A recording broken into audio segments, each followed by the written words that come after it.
Welcome to our Cooking Through the Calendar, and we're happy for each one of you that are joining us either in person or seeing this in a recording. I do want to do a little bit of introductions this evening. We are presenting this program through Morgan County Extension Service, the University of Kentucky College of Food, Agriculture, and Environment. And we're going to have extra guests with us tonight. My co-workers will be joining me. I will be doing the cooking portion this evening, and my co-worker Sarah Fannin will be sharing growing the items that we're going to talk about, and our feature tonight is going to be black-eyed peas. Now, let me see back there. How many of you have had black-eyed peas to eat? How many of you like black-eyed peas to eat? Okay. All right. Well, hopefully this feature may help you enjoy it more. And also our 4-H Youth Development Agent, Kim Lane, will be joining us with some 4-H youth to share some physical activity with us too. So we're going to eat, get moving, and learn to grow. So let's get started tonight. And again, our feature is our slow cooker smoky black-eyed peas. So let's talk about our ingredients just a little bit before we get started. And I will tell you that we will be demonstrating tonight rather than hands-on, simply because this is a slow cooker recipe that can be adapted for on the range top. But the slow cooker takes about 5 hours because we're using dried black-eyed peas. Now, this is a pound. Our recipe calls for a pound. And basically, you want to wash those. You want to kind of look through them like you would pinto beans. Make sure there's no pebbles. Make sure there's no, I usually pull out the half beans, or if there's some discolored beans, I pull those out. Then wash them and rinse them very well, but we're not pre-soaking those. Now, that isn't to say you couldn't pre-soak those. You certainly could. And tonight I actually did go ahead for one serving and pre-cook these so I could tell you how many cups were in a pound of dried beans. So if you actually cook a pound, you're going to get 6 cups of cooked beans. But the recipe does call for the whole package. We're going to be using 1 medium chopped onion, and this is about the size onion I used tonight. To chop that and have that ready. We also had a half a bell pepper, and those were pretty large. Pull this one from over here. So just a half of that bell pepper, and you could use any color that you have. You could use red, green, yellow, orange. Also, we are adding 2 cloves of garlic. And if you all want me to actually prepare those and show you how I did, I will. Does anyone need instruction on that or like instruction on it? So 2 cloves of garlic, or a half a teaspoon of garlic powder can be used in place of that. The other ingredient that you can use is you can actually use purchased minced onion, and a teaspoon is equal to 1 clove. So you can substitute that if you don't have fresh garlic on hand. And I kind of like to have that in the refrigerator because then I'm not checking my garlic and it's dried out and I've let it go to waste. But you also can actually freeze garlic. And what you do to freeze it, if you want to save it so you don't throw the box away, sometimes I use 2 cloves and then ditch the rest later. But you can actually just clean these and put them in a jar, in an airtight jar, seal them up, and put those in your freezer. But be sure your jar is airtight so you don't get that odor from those. And then you can also use either 2 small, I'm going to handle these gingerly, 2 small or 1 large jalapeno pepper. And I did come back and add 1 because I kind of thought the recipe needed just a little more spice tonight. It was just a little bit bland for my liking, but that's up to you. Of course, to make it less hot, be sure and seed those jalapenos, get those seeds out, and then chop those to use. We're also using the half of that bell pepper chopped, our black-eyed peas, and then I have our turkey sausage, and I actually just have cubed that, and that comes in a half-pound package. And the recipe does call for the smoky turkey, and it is available in our area, I will tell you that. The dried black-eyed peas were not available in town, but canned black-eyed peas were available in town, and those could be used. Just remember, this made 6 cups, so you're going to have to use approximately 4 cans of these in order to equal the 1 pound of cooked. However, this would speed up your cooking time and allow you to get that dinner done a little quicker instead of waiting for the slow cooker. But the nice thing about the slow cooker, it allows you to do that pre-preparation, put it together, turn it on, go to work, and have dinner ready when you get home. All right, our spices tonight that we're using a half a teaspoon of Cajun seasoning, and I think it adds a nice flavor. 1/4 a teaspoon of black pepper, 2 small bay leaves, and that's it. And you put all that in your slow cooker and turn it on and let it go. And then we will be serving that actually on brown rice. Now, any questions?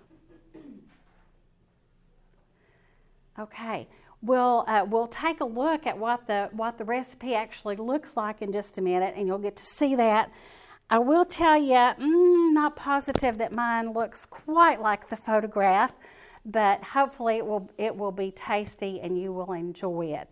A good recipe to add to your slow cooker. Now, the other thing that I do want to tell you, black-eyed peas are an excellent source of magnesium, which is very important in helping us keep a lower blood pressure and lower blood sugar level. And the other nice thing with food prices like they are, we add the beans and we add the turkey sausage, and it's a little less expensive, and you'll be able to see in just a minute how much it makes. It actually makes 12 cups. The yield is 12 cups, because when we're reconstituting those beans, we use 7 cups of water in this recipe with our slow cooker. And then it cooks down so that it's a nice consistency for you to serve that over rice. And we will be serving that over brown rice. You can use white rice, basmati rice, whatever type of rice you prefer. But it's a good recipe to share. All right, well, thanks everyone. I'm excited to be back to doing the series, especially the gardening portion of it. Gardening, of course, is a great activity, and probably not quite as fun as what Kim just made all the balloons with, but it's really worth the extra effort that we put into gardening for the things that we get out of it.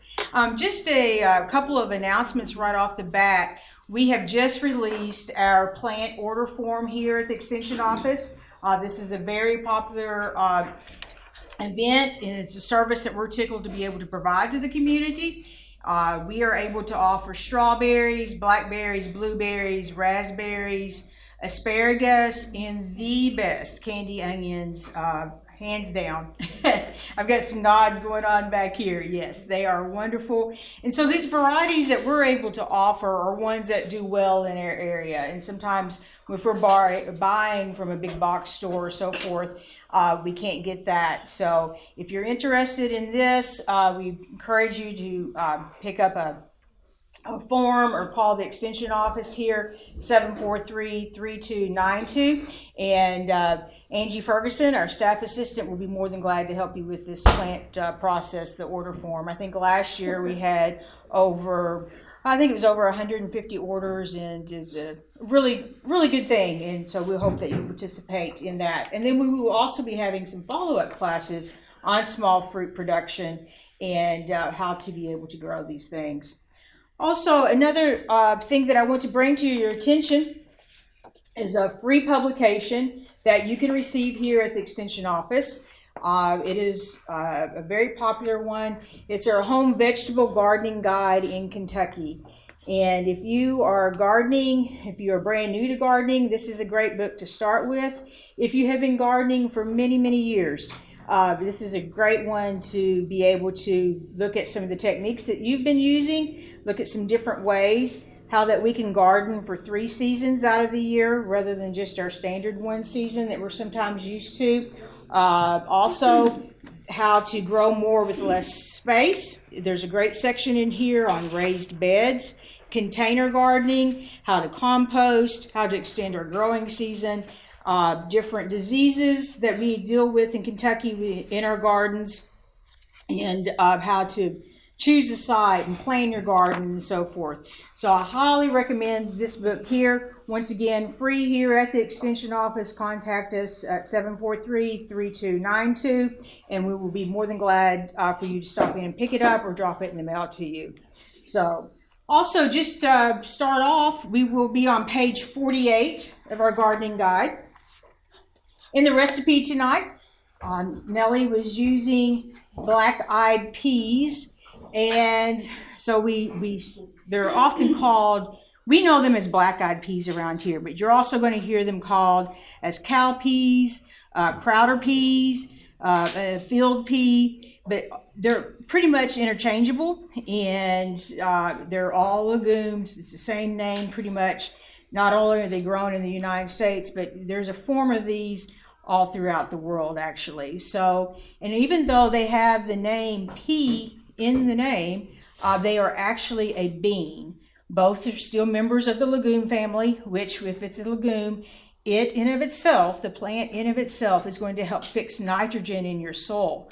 So that is a great way, especially with our high fertilized costs are right now, that you're going to be adding some good stuff back into your soil with just this plant.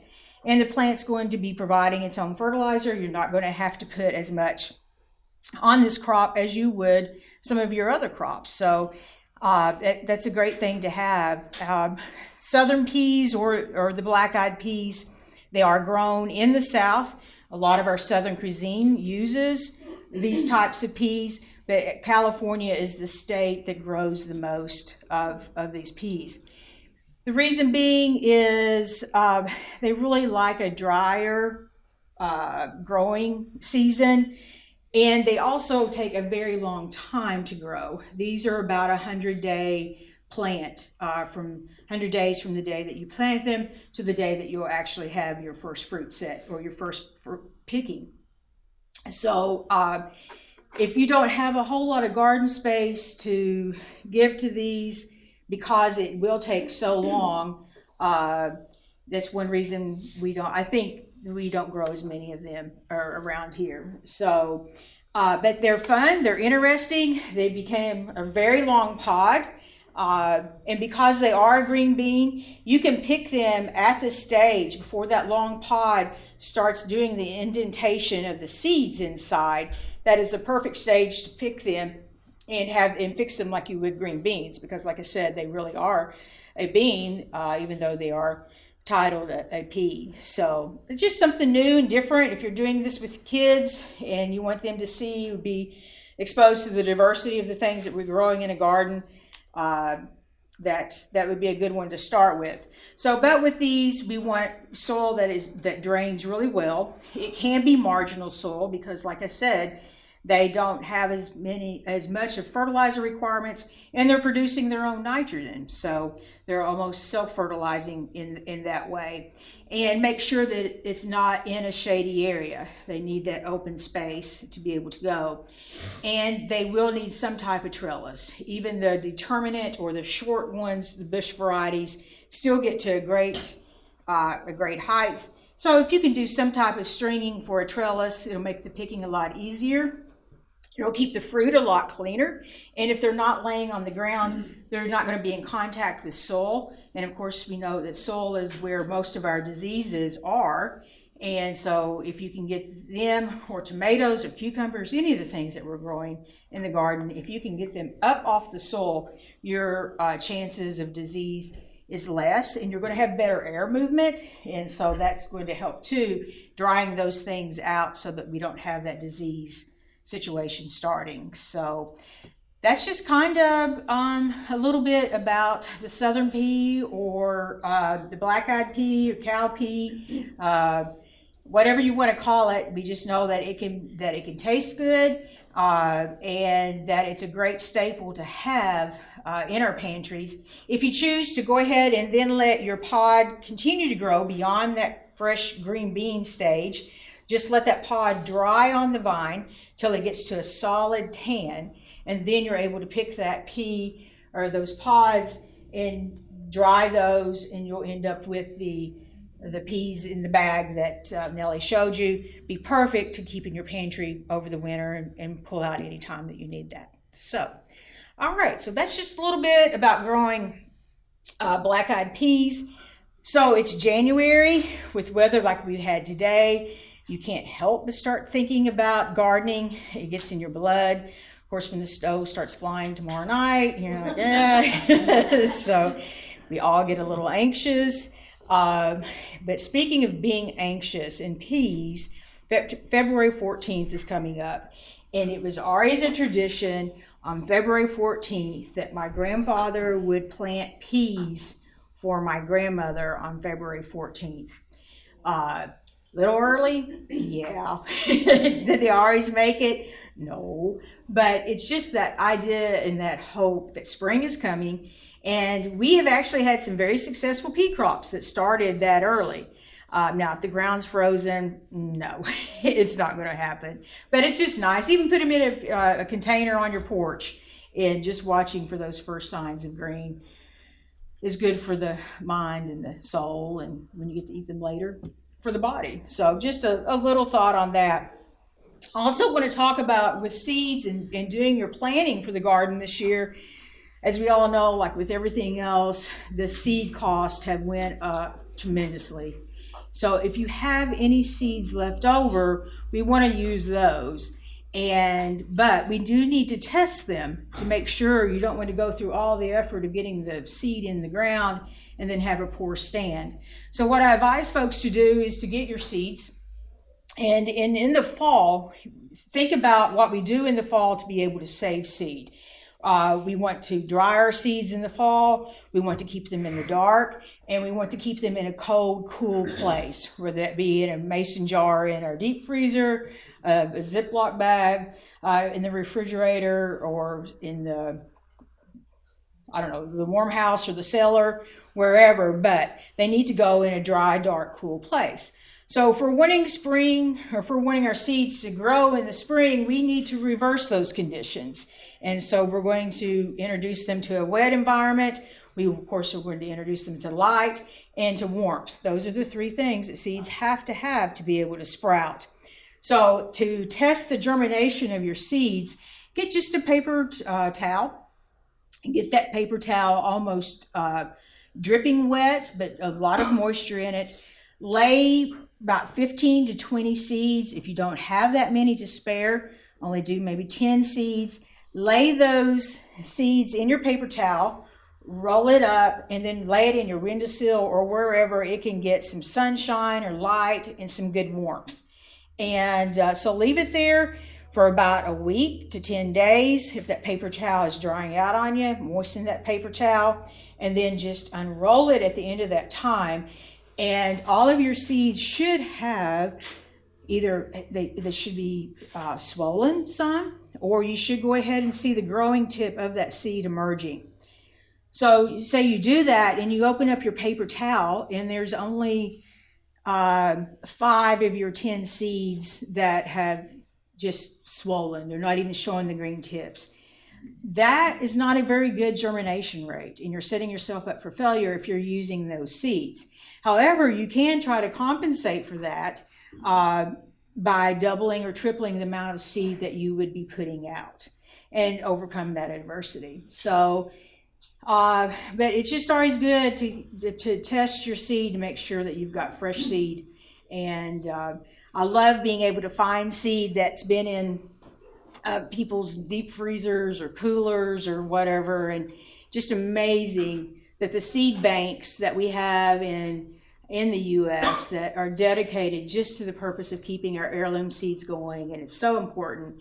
And yeah, I could do a whole session just on seed saving and the importance of that, and we'll save that topic for another time. So last but not least, I'm going to ask Tori, who is our SNAP assistant here in the office, to come up, and she's going to be our Vanna for us today.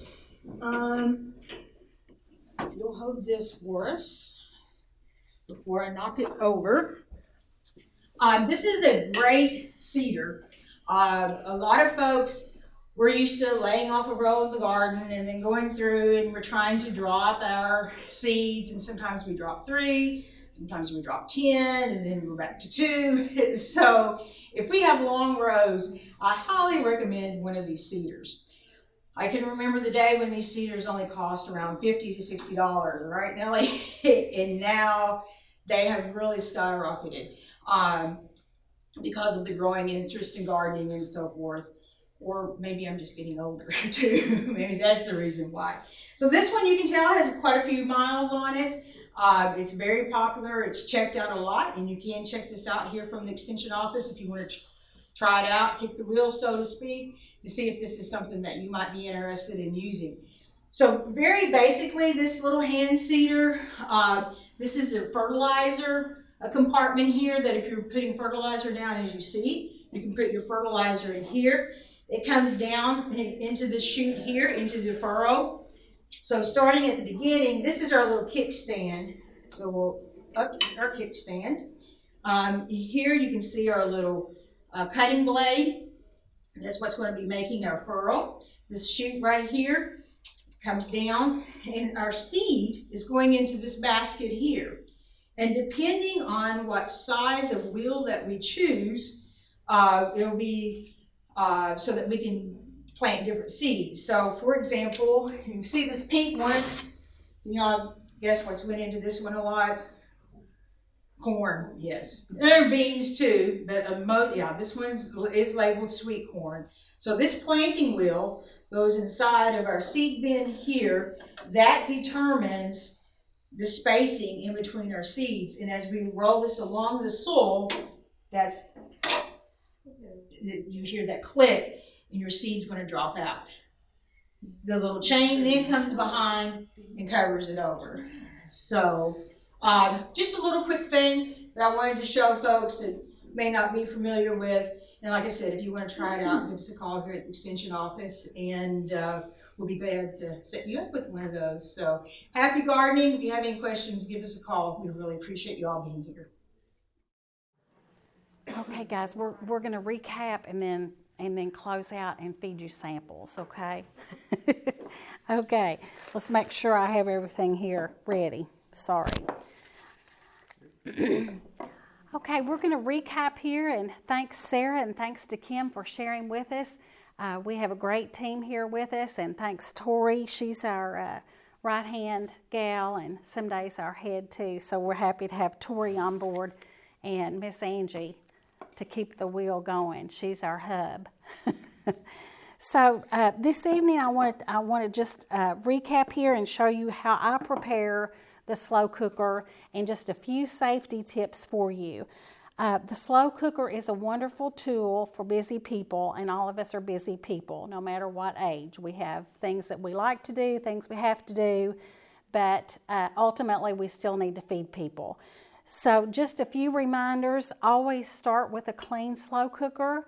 There are actually plastic liners that you can use, but I kind of like to just use a spray and just spray the inside generously, and then add my ingredients. And as you know, we're just going to go down through our recipe here.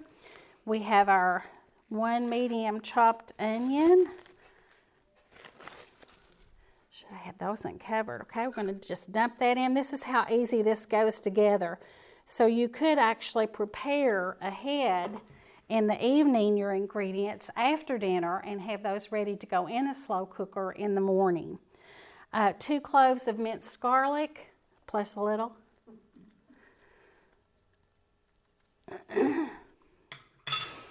let's see, 2 small or large jalapeno peppers, and we're going to leave those out of this one. It is optional. We have it added in the one we're going to sample, but we're just going to leave it out of this one. And that's your choice. A half a bell pepper. Remember, you can use any color of those you want. And our black-eyed peas.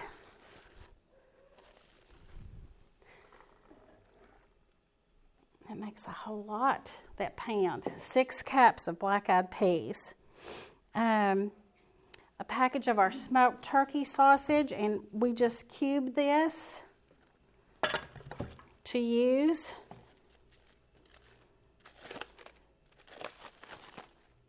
And the nice thing about turkey sausage and all of our recipes for this year are focusing on fast and healthy. So that's kind of that is our trend for this year, so we can make it fast but also be healthy. And I did all of that turkey except one piece, so you can see how I did it. Of course, it's in rolls, and there's 2 per package. And I just kind of cut it in half, because when we're slicing and dicing with knives, we want to get to a flat surface. So I turn that over to that flat surface, attempt to slice it in half, and then just cube it. And you can make those pieces whatever size you like. I like to try to make them as consistent as I can, but it really doesn't matter. Okay, so we're going to dump that in.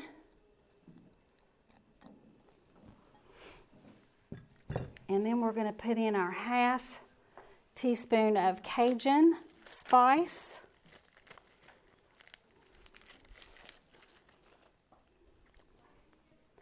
Just kind of sprinkle that in, and then we'll stir it together.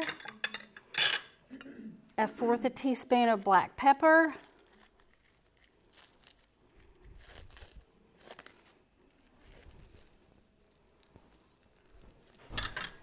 2 small bay leaves. And you know, a lot of times you may not have bay leaves and you may leave that out, but I will tell you the bay leaves actually do add a very nice flavor. Just be sure and remove them before you eat it. Okay, so let's double check our list.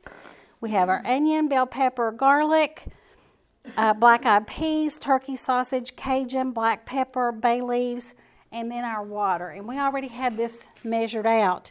However, I pre-cooked these black-eyed peas today just simply to shorten that cooking time. And of course you could do that. There's no problem with that. Rather than cooking for 5 hours, probably 3 hours on low, just enough to really heat that through, because it won't take quite that much. So I'm just going to add,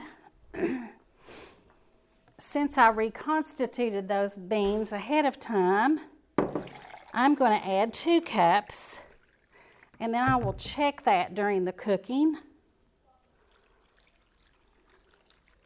And if it needs additional liquid, I can add it. Now, I will tell you, you don't want to open your slow cooker during cooking, because every time you lift the lid, you lose 30 minutes of cooking time. So don't peek when you're using that slow cooker. Leave that lid on. And the only reason I would check that is because basically this is pretty well pre-cooked, so it won't affect that. But if I were roasting a chicken and I looked in it 4 times, that's 2 hours cooking time that I have lost. The other safety tip that I want to share with you this evening is be sure that you never put frozen meat, fish, or poultry in your slow cooker. It needs to be completely thawed. And then, of course, check it with a meat thermometer when it's finished. Okay.